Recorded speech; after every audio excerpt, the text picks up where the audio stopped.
Негізінде, мен арақатынаста болдым, барынша оны ашық көрсететінмін личная жизньді. Оны мен барынша контент ретінде көрсететінмін, красивые видео снимали, да, все красиво, но что-то по-любому должно оставаться личным. Жігіт тарапынан ол нәрсе болған жоқ. Мен даже бұл нәрсені айтып отырдым өзі мен үшін кішкене это ненормально. Но раз уж он это все рассказал вам, теперь мне нужно это все разъяснить, объяснить. Бір апта бұрын мені Исікөлге шақырды, демаламыз, сені жақындармен таныстырам деген сияқты отбасымен. Мен бір апта бұрын білдім. И тура шығатын кезде менде ішімде қорқыныш болды. Маған әлі үйленуге ұсыныс келген жоқ. Мен ол жаққа барсам, қайда ұйықтаймын, қайда жатамын, қалай болады вообще, менің тарапынан дұрыс па, ол дұрыс емес па, өйткені халық алдында болып жатыр, кейін тағы сөз болмасын. И маған шын ниетімен шақырып тұрғаннан кейін мен айттым, онда маған жеке номер снимать етіп, мен сол жеке номерға барам дегенде кішкене сұрақтар пайда болды. Неге?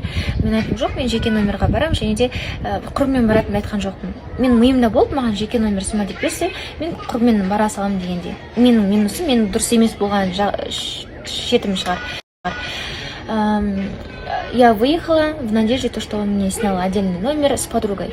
Когда мы уже ехали, он узнал, мне кажется, из-за этого он разозлился, почему я ему все не рассказала и почему... Вот. Жолда келе жатқан кезде көп сұрақтар бойынша біз ұрысып қалдық. Ұрысып қалғанда болды түсініспеушіліктер, бірақ мен ойладым, қажет емес, бәрі нормально болып кетеді дегенде. Бірақ мен келгеннен халық оған жазған, неге ботаны күтіп алмай жатсың дегенген көп сұрақ болғаннан ол прямой эфирға шыққанда айтқан, вот мен ботаға бәрін предоставил, бәрін істедім, бірақ ол келген жоқ дегенген, кто-то винит его, кто-то меня дегенде. Солай прямой эфирға шықты. И мен тарапынан түсініксіз болып қалды. В смысле, сен прямой эфирға шығып айтасың, ол нәрсені, блин, это же уже, ладно, не буду лишнее говорить, дұрыс емес қой дегендей.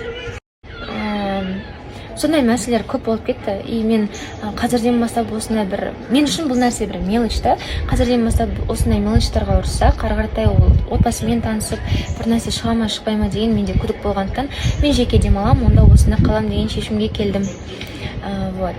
Бірақ тек қана осы мәселе үшін емес, өздеріңіз де түсініп отқан шығарсыздар, осының алдынан жиналып келген нәрселер бар.